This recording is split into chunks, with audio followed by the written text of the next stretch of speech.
Now we're going to go ahead and look at factoring ax squared plus bx plus c again, but this time neither a nor c is going to be prime.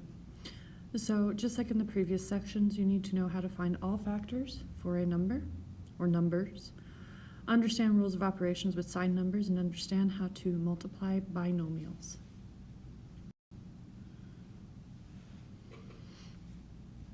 Recall the 3 rules of factoring. Numbers with common factors cannot go in the same set. Is the middle number even or odd? And is the middle number large or small in reference to the first and the lasts? These things will help us tremendously in this section as we factor other things. Our final case that we are going to look at is if neither A nor C is prime. The reason this becomes very difficult is because you don't know right off the bat how a particular number factors, like we did when we worked with either A and C are prime or A or C is prime. So we are going to have to examine not only the first or the last, but both.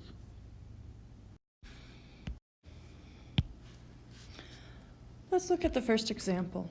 First example, 8m squared minus 27mn plus 9n squared. So my first step is I want to go ahead and write out everything that multiplies to 8m squared. We have 8m and m. We also have 4m and 2m. For the 9n squared, we have 9n and n. We also have 3n and 3n. So now let's go ahead and look at these and see if we can go ahead and rule anything out. The first thing that I notice on this problem is I can use rule number 2. Remember, rule number 2 wants to know, is the middle number even or odd? As 27 is an odd number, that means that I can go ahead and rule out any pairs of even numbers.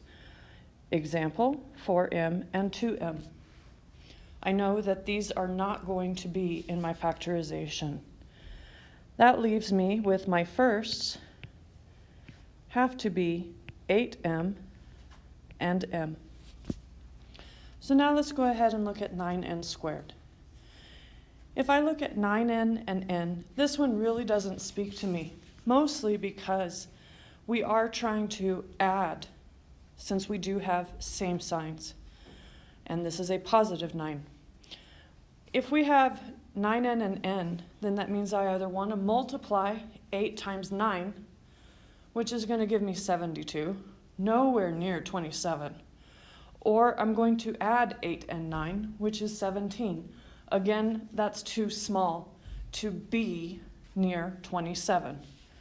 So we can go ahead and rule that one out as well. That leaves me with 3n and n. So let's go ahead and put those in our factors. Doesn't matter where we put them since they are the same. Remember that here, since it is a positive 9n squared, we do know that this is going to be same signs. And we also know that they are both going to be negative. So far this is my factorization. Now I should still check this by foiling to make sure that this is correct. So if I go ahead and multiply this out, I get 8m squared minus 24mn. Insides is minus 3mn. And last is plus 9n squared. If I combine my like terms, I end up with 8m squared minus 27mn plus 9n squared. And that is the correct answer, or that is what we started with. So my final answer is going to be 8m minus 3n times m minus 3n.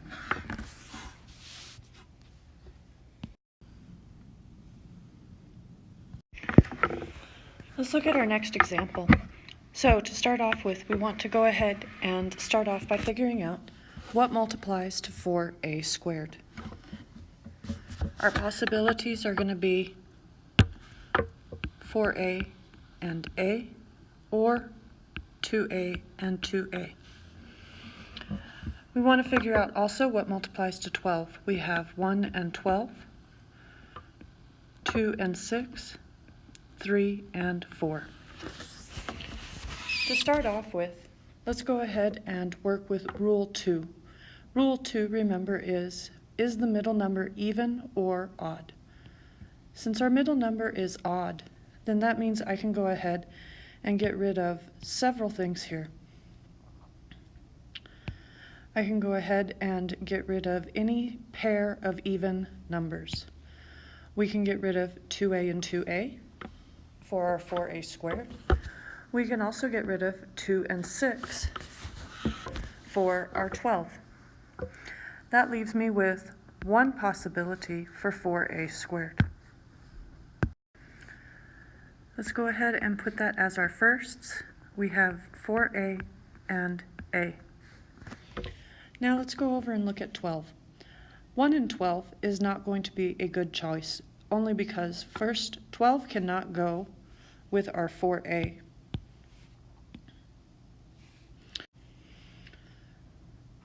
12 cannot go with 4a, neither can it go in the second set, as that means that I would want to multiply 4 times 12, giving me 48. So, as that is nowhere near 19, we can go ahead and rule that one out. That leaves me with 3 and 4. My 4 cannot go with my 4a. It's going to have to go in the second set, leaving me with 3 in the first set. Again, we have same signs. In order to multiply to a positive 12, both are negative. Let's go ahead and check using FOIL. If we multiply this out, we get 4a squared. Our outsides, we get minus 16a. Insides, we get minus 3a. Lasts, we get plus 12. If we combine our like terms, we get 4a squared minus 19a plus 12, and that is what we wanted. So our final answer is going to be 4a minus 3 times a minus 4.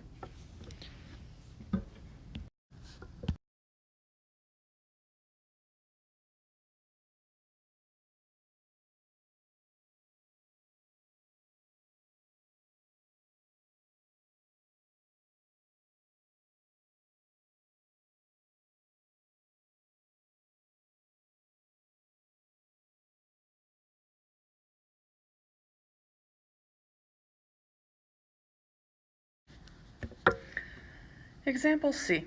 Let's see what we can do with this one. First thing we want to do is figure out things that multiply to 16d squared. We have d and 16d. We have 2d and 8d. We have 4d and 4d. For 15, what multiplies to 15? We have 1 and 15, 3 and 5. All right, so from here, let's go back to Rule 2. Rule 2 says that since this is an even number in the middle, I want one of my sets to be a pair of even numbers. So with that in mind, I can rule out d and 16d. All right, from there, let's see what we can do.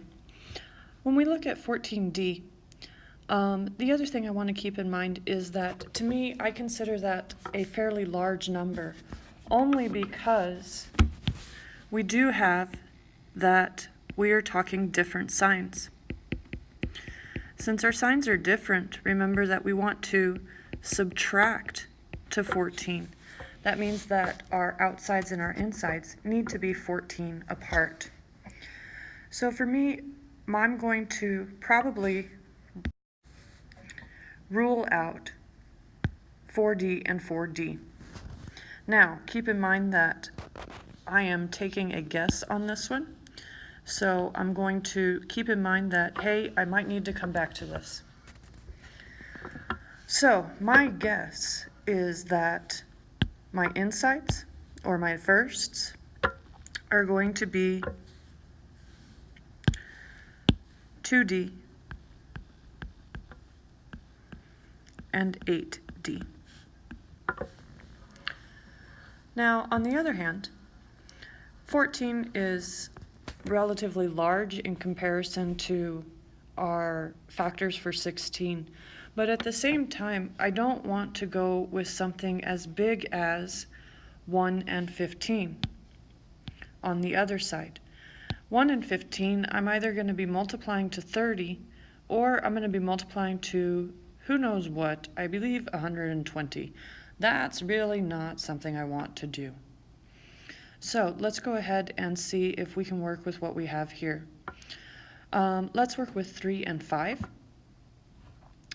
Now, 14, I probably don't want to multiply 8 times 5. That gives me 40. So let's put the 5 in with the 8. And let's put the 3 in with the 2. Remember that we said we have different signs. And I also have that my larger quantity is going to be negative. Which one is larger, my outsides, 10, or my insides? Since my insides are larger, I want my 3 to be negative and my 5 to be positive. So right now, my guess is that this is going to be 2D minus 3 times 8D plus 5. Let's go ahead and check it and see what we come up with. If we go ahead and multiply, we get our firsts are 16D squared, outsides we get 10D, insides we get minus 24D, and lasts we get minus 15. If we combine our like terms, what do you know? We do get minus 14D minus 15. So even with problems like this, we are still able to, if we really concentrate and think about what we're given, it is still possible to come up with the answer on the first try.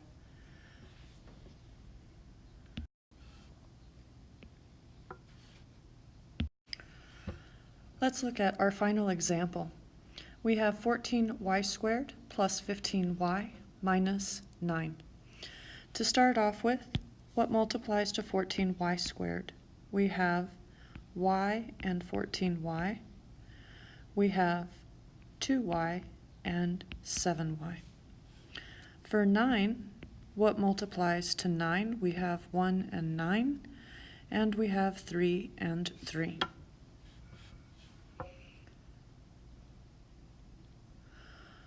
Now, unfortunately, we can't really rule anything out. We don't have any even numbers, sets of even numbers, that we can get rid of. And so this is one that, to me, would be considered a relatively hard problem. But I think that it is still doable. In fact, I know it's still doable. Let's go ahead and see what we can do. I'm going to go with my gut on this one. Even though we are subtracting to a 15, I really don't think that y and 14 is a good option. To me, either we are going to have to multiply 14 times 9 or subtract 14 and 9. That doesn't sound good. And the other way, we're going to have to multiply 14 by 3 at some point. And that's not going to get us anywhere near 15. So that leaves me with working with the 2y and the 7y.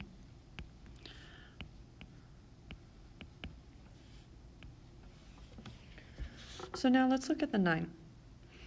1 and 9. If we were going to go with this one, if I put the 9 in the first set, well, then I'm going to have to multiply 9 times 7, which is 63. And that really is not a good idea. So let's try putting 1 and 9 in the other way. If we go ahead and do this, we want to remember that we have different signs.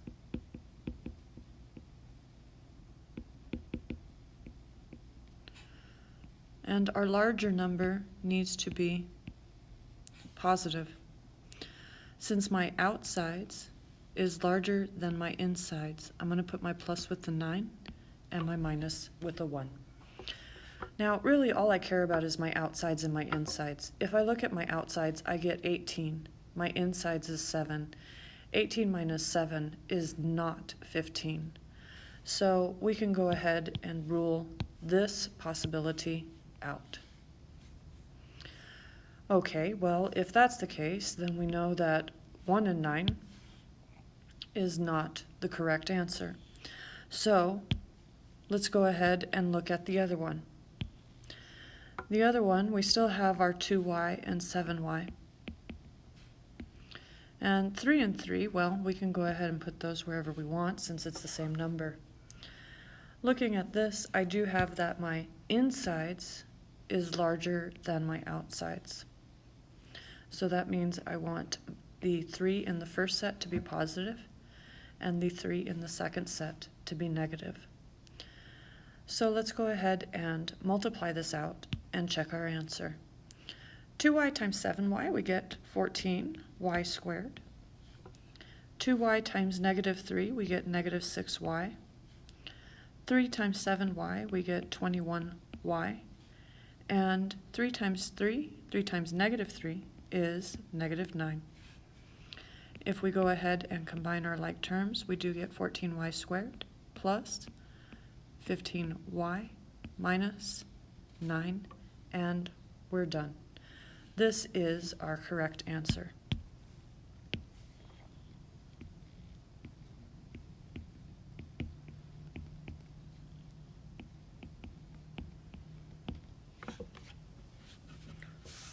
Hopefully these examples have helped you see that even problems like this don't necessarily need to be all that difficult. If you remember your 3 rules, then these are going to be relatively simple. You may have 1 or 2 problems, 1 or 2 factorings that you may need to check. But just remember, you are not allowed to put numbers with common factors in the same set of parentheses. You always want to look at and determine if your middle number is even. If it is, you want some pair of even numbers. If it's not, you do not want an even pair of numbers. And finally, you want to know if your middle number is large or small in comparison to your firsts and lasts. Use these rules to help you figure out factorings on the next slide.